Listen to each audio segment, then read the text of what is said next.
Impress न करती है मैनू तेरी बात सोहणीए, लख कोशिश कर ले पर मैं ना सेट होणीए।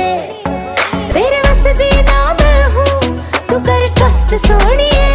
होर कुछ बाकी कहने को तो चल दस सोहणीए।